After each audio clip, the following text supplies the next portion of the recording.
Our crowd, both virtual people. My name is Gideon Orbach. I'm joined here by my esteemed colleague. My uh, name Phil Ross. Both of us practice chiropractic here at the World of Wellness. And we're having a long overdue conversation Yes, that we everybody gets are. to eavesdrop on. We can Absolutely. I've talk. been here 2.5 years, and this is the first time we actually got the same time, and we're gonna kind of have a little conversation here.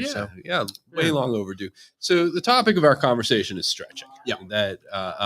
That's what the brochure said. Yeah. But let's expand this a little bit. Okay. Now, speaking from my own experience, and I know, look, you've treated me. I've seen the way you treat some of your patients. I mean, you're doing your thing all day long. I'm doing my thing all day long, and once in a while we get a chance to watch one another. Just let's learn something new. Absolutely. So I say this speaking for myself, but I suspect that I'm speaking for you too. So let me throw out the disclaimer in front of our full crowd and our virtual crowd and everybody involved.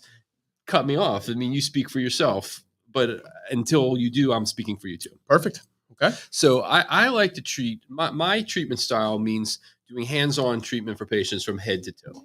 We're not so concerned. I mean, look, something like I hurt my shoulder, I hurt my knee. I mean, like I'm not blowing you off, but my concern is for your systemic body musculoskeletal function, not for isolated parts that don't feel good. Mm-hmm. So we're looking at people from head to toe.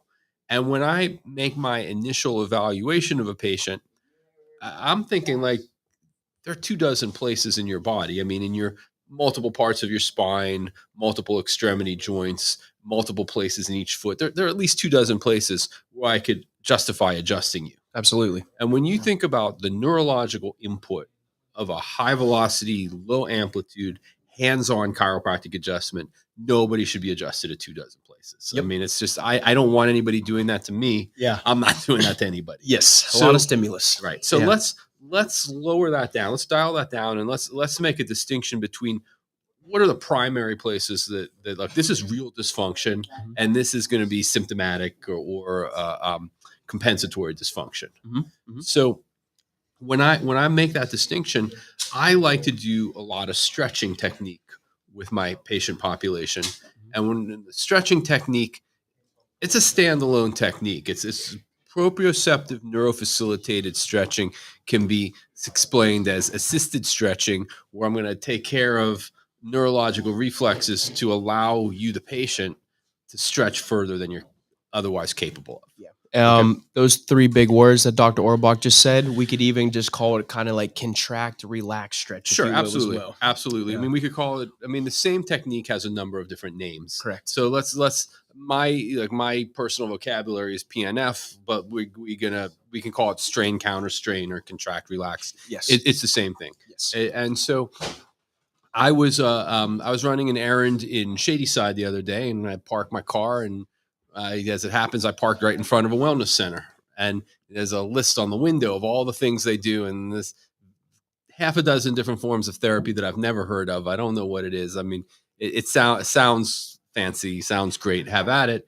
And the last thing on the list is assisted stretching. Mhm. And there are businesses and clinics popping up all over the place where they're doing assisted stretching and really flexibility. It's a buzzword. And as people age, losing their elasticity and losing their flexibility it's a big deal. Yes. Yes, it So is. we want to help our patients, and through these stretching techniques, like I don't know what they're doing at this place in Shadyside, but I know that for us, our scope of practice is broad. If they had a chiropractor on staff, Mhm. it would have said chiropractor on staff. Yes. And Yes. and so I'm imagining a scenario where there's a very well trained massage therapist or athletic trainer stretching people out. And now our broad scope is minor league compared to a medical doctor, but major league compared to what you see at these stretch centers. Mhm. Mhm. So I look at stretching as we're accomplishing two things. One, it's a legitimate technique. We're helping our patients prevent from becoming stiff and ratchety, and we're increasing their flexibility and literally stretching them out. Yeah. But I also look at it. We take this a step deeper.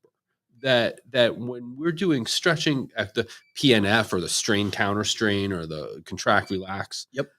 we're also using that as a diagnostic tool in order to determine, is this a primary area of restriction or is it a compensation? A- Absolutely. So, yeah, the place down in Shady Side, there's one in the South Hills and North Hills as well. I would have to say that's I've actually went one time. It's kind of like a cookie cutter approach. So Mhm. if you come in and hey, my legs get tight after I go run or after I golf, my low back's tight. They're basically just going to go cookie cutter. This is this is what they're coming in for, and this is what we're going to do for everybody. What myself and Dr. Orbach do is there's multiple ways to skin a cat, so to speak. So we're talking about stretching.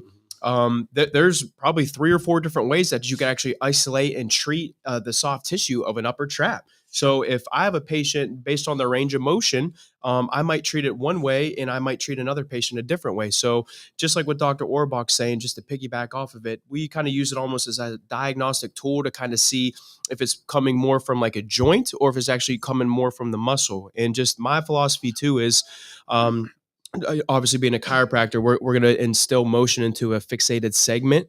So in my opinion, and Dr. Orbach, you could comment on this as well. If you just come in and just a regular chiropractic appointment and we just adjust you, yes, you're going to feel better, but we're basically missing 50% of it. If we instill motion into certain joints in your neck, but we don't work on the tight structure, like the tight soft tissue, whether it's the tendons, ligaments, or muscles that are attaching to these joints, you're missing half the battle, right? Right, exactly. That we want to think about musculoskeletal system as a big game of tug of war, where the muscles are pulling in one direction, the joint is pulling, or the skeleton is pulling in another direction, and where two bones come together, we have a joint. So we have skeleton pulling here, muscle pulling this way, and the tendon is kind of like the rope in between. So if we have good symmetrical pulling between the skeleton and the muscle, that person is going to be able to move through space comfortably, like a well lubricated gear shift. Yes. Yes. And if we have asymmetry between muscular pulling and joint dysfunction, then all of a sudden people are moving in a ratchety, uncomfortable, maybe painful, yeah, Compensated. compensated, Yeah. Yeah. Just a and then that complicates the ability to stand up straight and have good posture. That complicates the ability to breathe deeply. That complicates the ability really to participate in all your normal daily activities of living. and you're not reaching your full potential as well. But Exactly. like Exactly. when patients come in, I'd like to say, if you're coming in for pain, that's one thing, right? We're going to get you out of pain. I'm not even worried about that because that's going to be Yeah. relatively easy for us. But what do you want to do that you can't do? Like, Mhm. I love just basically trying to make people perform as optimal as they can. And I said this prior this week when I talked about it. If you want to be able to get on the ground comfortably to play with your grandchildren and get up and not have to worry about, oh crap, tomorrow I'm going to be feeling it, Yeah. like Yeah. I truly just want to improve your quality of life so you can do what you want to do and live the life you want to live. And not only does adjusting help, but I mean the stretching, the soft tissue therapy. I mean Absolutely. that's right there up there with it. Yeah. Absolutely. Yeah.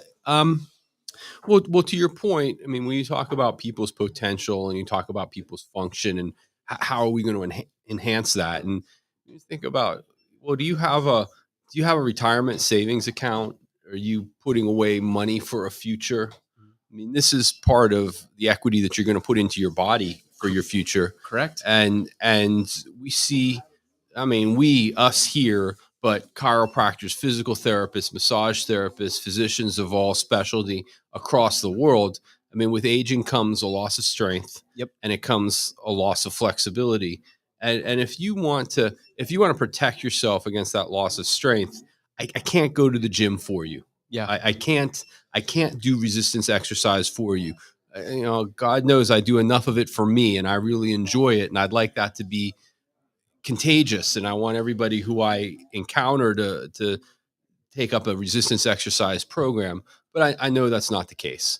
But the flexibility, that's something that we can do partially for you and partially teach you how to do for yourself. Absolutely. And I guess we could start with one of the most common things, which we could kind of piggyback on flexibility too, is there's something called upper crossed syndrome. I don't know if anybody's heard about it, but it's essentially, I call them desk jockeys. So if you're working from like, basically like a computer anywhere from 40 to 50 hours a week, what happens is certain muscles turn on too much and then they get crazy tight and then it's going to kind of pull your body out of whack. So essentially what upper cross syndrome is, your pec minor will get tight. So everything we do in society is always in front of us, right? Forward flexion. So whether we're eating, driving, working on the computer, playing with your phone, everything's always in front of you. So your pec minor gets really tight. And what's going to happen is going to roll your shoulder forward. And then your deep neck flexors turn off. And then your upper traps turn on. So basically, certain structures are basically too tight, so they're hypertonic, and then it's going to pull everything else out of whack, and that's definitely going to compromise your spine as well. That's right. That once again, we want to look at this as that great big game of tug of war. And if we are practicing desk jockeyness, Yeah. and we're sitting here typing or leaning into our computer, or maybe we're leaning into the steering wheel, there's not much of a difference there. Yep. You can see these muscles in the top front part of the shoulders and chest. They're gonna collapse in here. They're gonna round in, Yep. and that's gonna create strains. Think about it's called an upper cross. So let's get away from the vocabulary and just think about an X. Mhm. That the top part of the X becomes tight, rounded in, dysfunctional, Mhm. and the parts of the X across your upper middle back Uh-huh. start to fatigue. They start to lose their function. They start to be recruited to do more counterbalance than they're planned on or that they're designed for. Yep. And then we start seeing this situation where the the upper thoracic, the thoracic spine is a part of the spine that's characterized by having ribs attached. So let's think about the bottom of the neck to the top of the lower back. So the top third of the thoracic spine starts to compress in like so, which means that our rib cage is not expanding and compressing when we breathe. Correct. It means that these muscles right in here, they're called the accessory muscles of respiration. They attach to the collarbone and the top of the rib cage, and they're going to be used as a pulley system to lift this up with breathing. Mhm. That shortness of breath, you can almost go to the bank that that's going to start to cause headaches. Yep. And Yep. as we sit here, we're painting a picture of the majority of our patient population. 100%. And so when people are coming in, hey, I got some mid back discomfort, pain, I just feel tight, I feel locked up. I've been to other chiropractors, I got adjusted, I feel better temporarily, but I never get the full fix. Well, because you're missing half the battle until you turn off this. So essentially, when you're sitting all the time, pec minor gets tight, your shoulder's going to roll forward. What happens to the back? There's a ton of tension on all the muscles on the back. So if you get adjusted, you're going to feel great temporarily. Yes. But if you don't work on the tight muscles, basically putting you in that compromised position, you're never going to make a full recovery. No. So that's where our strain counter strain or PNF, proprioceptive neurofacilitated or active isolated stretching comes into play. That when you think about the rounded in shoulders and that strained upper middle back area, like we have at least half a dozen different vertebra. Each vertebra has two ribs attached to it, the collarbone, uh, um, the joints of the shoulder blade, the scapula, the wing, and the back, Mhm. and how it interfaces with this is called the humerus, the upper arm. It has a ball and socket characteristic with the shoulder blade. So right there off the bat, where we just picked out what 15 different places to adjust somebody, 100%. all within about this much of an anatomical space. Yes, correct. So Yeah. how do we make a decision as well? What should we adjust, and what should we assume will fix itself if we adjust properly? Mhm. And that's where the stretching comes into play. Yeah. So if we think about technique, chiropractic technique as different categories, there's fast and there's slow. Mhm. Slow would be like a long, gentle, sustained stretch where we're working on a whole entire muscle. But slow could also be working on a trigger point Mhm. where we're only working on one tiny little focal point Yep. within that muscle. Yep. So as I mean, I know you do at least as much of this as I do, probably more. I mean, you have what the instrument assisted. I mean, that's a big part of what you do. Mhm. So that focal point in a muscle, Yeah. that it's crazy. It's super tender place. Yep. And when you feel the patient kind of squirming and The trying face to find, shows it all. Yeah, the face says it Yeah. all. You that's when you know you're in the right place. Yes, And 100%. then when they tell you, I feel it traveling down an arm, and Yep. I feel that traveling up, like then you doubly know you're in the right place. We're in it. Yep. And then they say, I don't feel it anymore. And then you know you did a good job. Don't let this man fool you though. Yes, I do use that instrument to work with it, but I've had a long history of shoulder issues, and his thumbs they find places that are very uncomfortable. But as soon as I'm I done with take it, pride in that. yeah. But as soon as he's done working on me, I mean, shoot, yeah, I just long story short, two surgeries on my shoulder, a couple decent amount of dislocations, and yeah, like my shoulder will get jacked up once in a blue moon. And where am I going? Right to his room. Because you have tight muscles that are basically locking everything down, restricting my range of motion. Everything's going to compensate my body, and this guy gets me right. Now, here's the counterintuitive thing. Dr. Ross is talking about having had shoulder surgery and aches and pains and dysfunction in his shoulder. So let's drill down on this for a second. If he had, I'm talking about you like you're not even here. You've had this shoulder surgery. Yeah. Wouldn't it stand to reason that shoulder is one of the more stable places in your body now? Yeah. So Yeah. why would it hurt? What's that all about? You would think that the shoulder would be the most stable part of his body, and it probably is. Musculoskeletal wise, he's a pretty stable guy. But all these aches and pains and all this dysfunction, it comes from the fact that the tug of war is off. Yes. As the shoulder becomes more stable, as it becomes more not restricted in its place, but less range of motion, Yeah. it's going to recruit the musculature to pull harder in order to keep up with that stability. And then if you don't get that corrected, you're going to slip into a negative feedback loop. You There you know, go. kind of like what the upper cross syndrome is, right? We were talking about that big X. Mhm. When one thing goes, another structure is going to have to pick up and get some of the delegation of the forces, so to speak. And then you just have a negative cascade. And so I usually recommend patients if if I got patients who come in maintenance wise as well as you do, Sure. and I always tell them, look, you know your body better than me, and Dr. Orbach says it the same. I love to get adjusted at least once a month. I Yeah, wish it it's was a good. little bit more frequent. But if you start to feel any little thing kind of go out of whack, or a little bit of tension that you haven't been experiencing, or just a little bit of an ache, you better get in sooner than later, because if you let that Exactly. fire go, it's going to start as a little flame that's going to go into a burning fire, and then that's a way bigger fish to fry treatment wise. Well, you bring up a very important point. And when I think about my patient population, they're people who have acute injuries and they're coming in like, this is the immediacy with a sense of urgency. Yes. But the overwhelming majority of my patients, I think about them more as maintenance. Yes. And some people, some people have maintenance sporadically. Mhm. Some people have it. Look, I'm coming in every month or every 2 weeks or whatever their interval is, like it's a part of Yeah. their religion.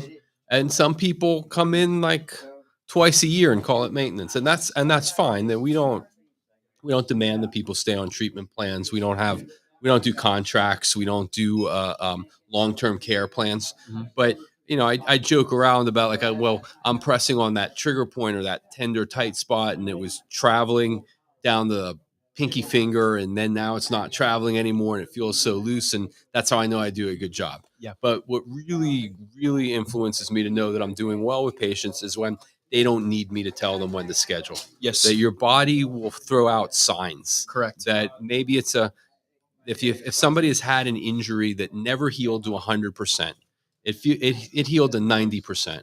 And what 90% means to me is that they're 100% functional, they're fine, they're great. It just takes a lower threshold to aggravate that injury or to cause it to reestablish itself. And when they have that, oh man, my shoulder's doing that thing again, I Yeah. better schedule to get in. That's when I know that I've properly explained what we're getting at and made the right impression on the patient for them to understand Yep. what is it that we're really trying to do here. Yeah. Yeah. So Absolutely. that's a big one for us. And just sitting here is kind of funny. So it's funny because myself and Dr. Orbach always talk about great posture, right? Right. And then I sit like a Neanderthal at the end of the day, cranking on my Sure, computer, sure. doing notes. Right. And now since we're talking about this, I'm trying to sit up a little bit more I'm doing upright. And I'm doing the same thing. Same exact thing.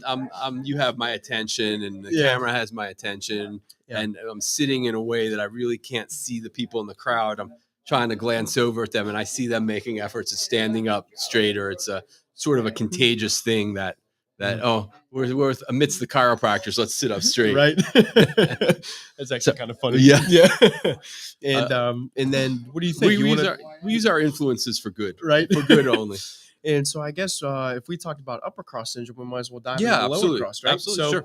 and when we were talking about how if you have tight structures, it's going to basically delegate tension and pain to other places. Very, very, very common one. 10 years ago, everybody said sitting's the new smoking. Right. Basically, what they were trying to get across is a lack of motion. And I like to say this with patients: movement's medicine, motion is lotion. When you stop moving, stuff's going to deteriorate very, very rapid. But Yes. long story short, the more we sit, there's something called a psoas muscle. And your psoas muscle attaches not only to like the vertebra in your low back, a couple attachments actually to the disc as well, and then actually goes through to the front of your hip. And the psoas muscle, in my opinion, if you don't treat that, is what, like if you have a patient coming in with low back pain, or anybody sitting at home listening, if you have low back pain and no one's touched the front of your hip or just your psoas muscle, you're not going to make that 100% recovery. Right. Let's drill down on that psoas for a little bit. If you think about where it's located, the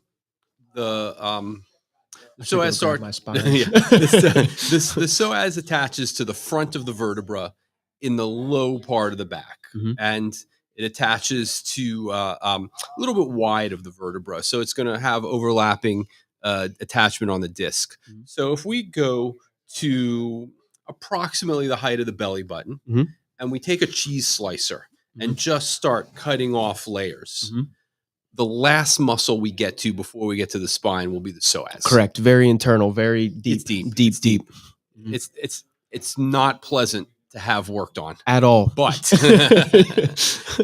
the action of the psoas is such that we're marching. That if your thigh is coming closer to your chest, that's psoas pulling your thigh up. So if you're sitting on a high chair like we are now, we're in thigh flexed position. So the stool might be bearing our weight, but the psoas is shortened to hold our legs right where they are. Time after time, driving, eating, sitting on the couch, it's always under a state of tension. Absolutely. Yep. So because of the anatomical location of the psoas, we would call it a back muscle, but it's in front of the spine. So it's tricky. It's tricky to get to, it's tricky to reach.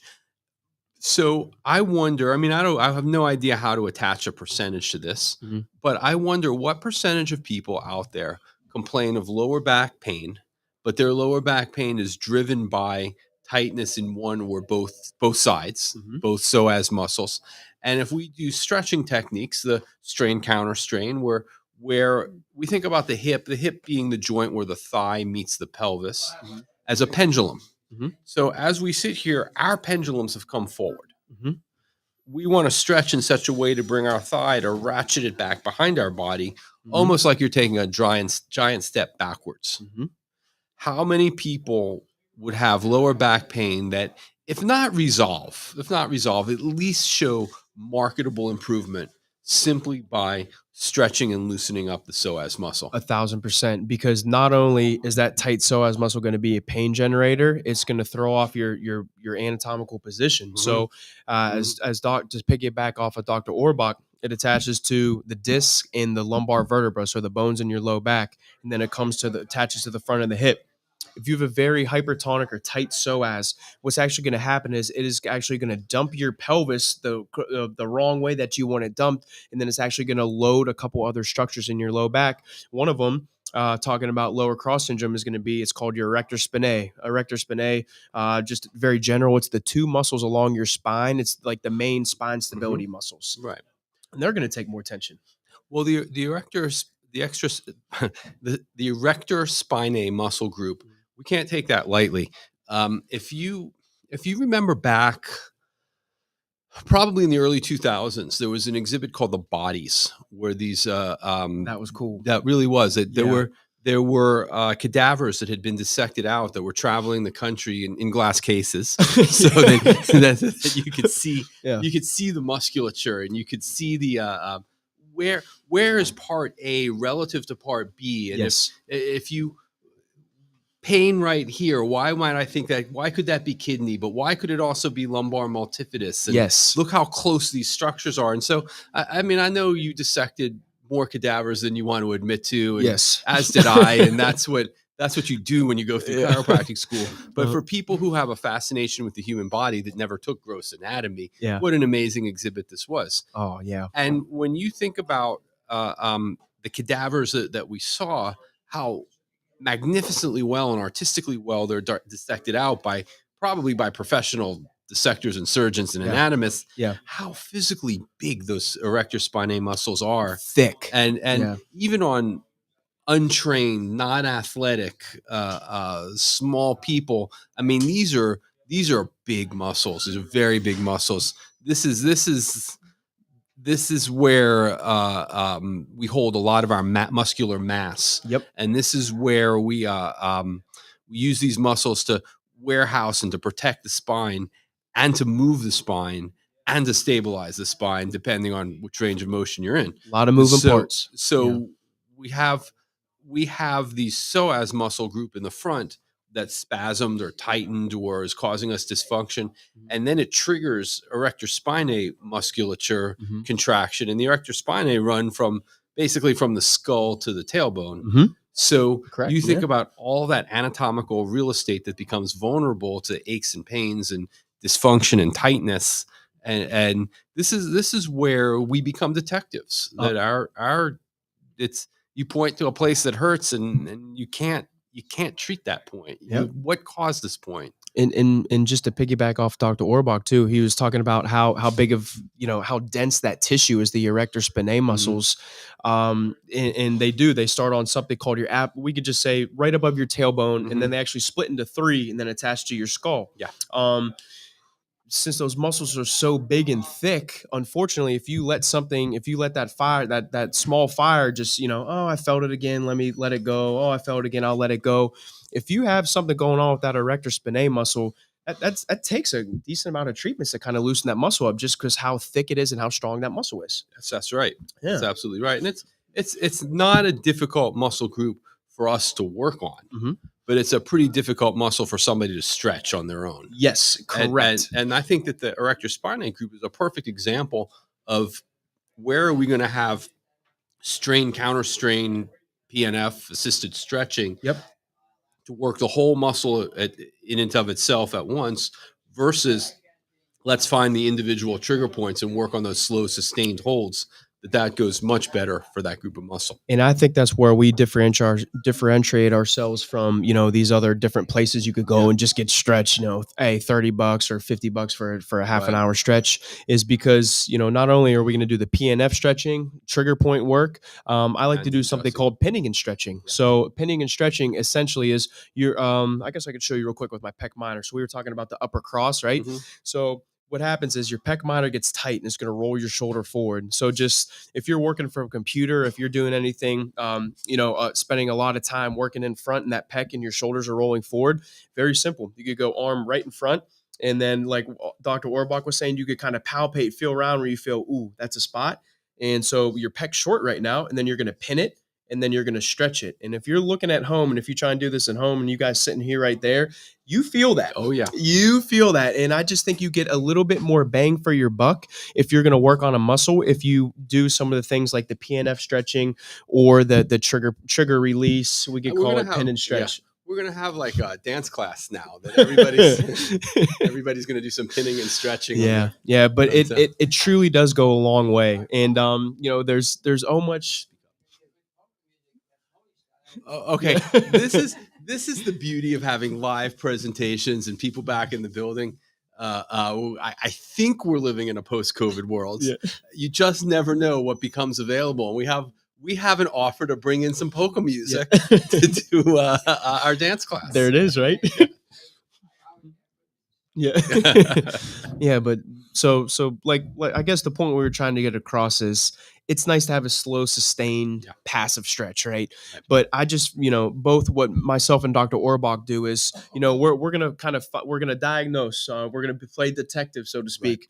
We're going to find what needs worked on. And then not only are we going to potentially passive stretch it, but when we go through the active stuff, so the PNF, contract, relax, stretch, pin and stretch, you're just going to get a lot of more bang for your buck. And Right. then myself and Dr. Orbach, very well versed with the human body, obviously. So, hey, that felt great. Is there anything I could do at home? Absolutely. Yeah. So come on, and then we'll give patients. I'm a huge advocate of homework. There's only so much we could do in a treatment, once or twice a week, every couple weeks. So you got to do your stuff at home as well. Yeah. Yeah. Easier Always said than done. Right. Yeah. Right. I mean, we have what I've learned over the years is I wait for patients to ask, what can I do for myself? And I want 100% compliance. Yeah. I'm not going to get it, but that's what we're striving for. Yes. So if I find like we're wrapping up the session, I'm thinking to myself, I got 2 good stretches for you. Just come on, say something, please. Make a commitment to this, please. Yep. And if the patient says, "Is there anything?" Yes, says, "I'm glad you asked." Actually, yes, I do. Right. And I always give patients, same 2, 3, up to 5 stretches or exercise they could do at home. And very, very common when, hey, did you try those since last time I saw you? Oh, I forgot. Well, bring your dang phone in. Right. You can take a video of me doing them, Exactly. and then you can't forget them. Is what I like to do as well. That's such a good point. I mean, everybody has a phone with a video these days, and Yep. let's start making movies. So you make it like the picture. Because you can have. Now you can go There home it and do is. dance class without me. Yeah. But just because there's only so much we could do in a treatment room, and not only makes our job a lot easier, but you are going to feel way better, and you're going to be able to function as optimal as you can if you take care of yourself at home. I can't get that point across enough. I refer to that as bet on yourself time. 100%. That I'm gonna give you everything I can, but we're spending a long 20 minutes, a short half hour together, once every week at the most, once every couple months, infrequently. And what are we doing in between to reinforce what we're trying to achieve here? Yep. Food for thought. So, and when patients tell me like, all right, look, you asked me, so I told you 2 stretches and exercises. Yeah. And then you come back and I said, well, what have you been up to? And they're like, oh man, I was in the garden for 4 hours. That's wonderful. Yeah. What about the 2 things that we talked about, conditions? Well, I went for a walk. That's wonderful. What about a little yin with the yang? Right. If you're going to compromise your body in the garden for a couple hours, undo everything you just did after. The opening. Exactly. Yes. Yeah, absolutely.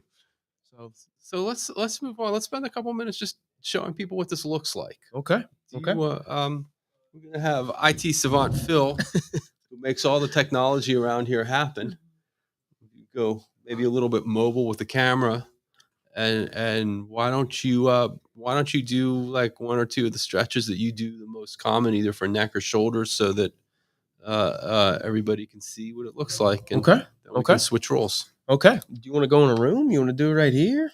Well, let's do it right here, so our audience can stay with us. Okay.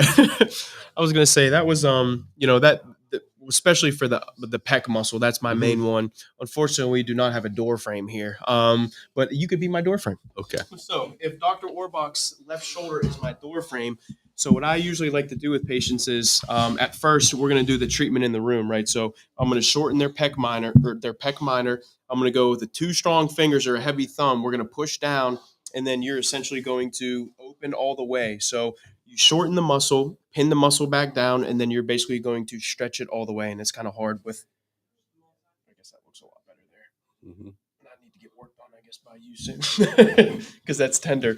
And then usually what I'll do is, there's multiple pieces of the pie, right? So if we just do the soft tissue on it, you're still going to have to stretch it. And I'll actually go into the psoas with that as well. So usually what I tell patients to do if they're going to stretch their pec minor out is simple. The field goal is good, right? So you're going to go into the door frame and you're going to start basically linear with it. You're going to take a step and you're just going to lean into it. And then if you want to basically make the stretch a little bit more advanced, you could kind of look up and away, because that's going to kind of help open up and you could get a little bit more fibers there. And then what I also like to do too is I usually have them put their arm in 3 different positions. So I'm going to touch back your leg here. I'll say go in the doorway and put your leg low. And then you're going to basically lean your body away, look up and look to the side. And then we're going to kind of go straight in line, lean up to the side. And then lastly, you could go a little bit higher and you're going to rotate your whole trunk away and look up and to the side. And when I tell people to stretch, if you guys were high school athletes, everybody's like, oh, we're going to stretch our hamstrings. Let me touch my toes for 10 seconds. Right, right. That don't cut it. You at least got to hold that for 40 to 45 seconds, in my opinion, or else you're just not doing anything to the GTO or the muscle spindle.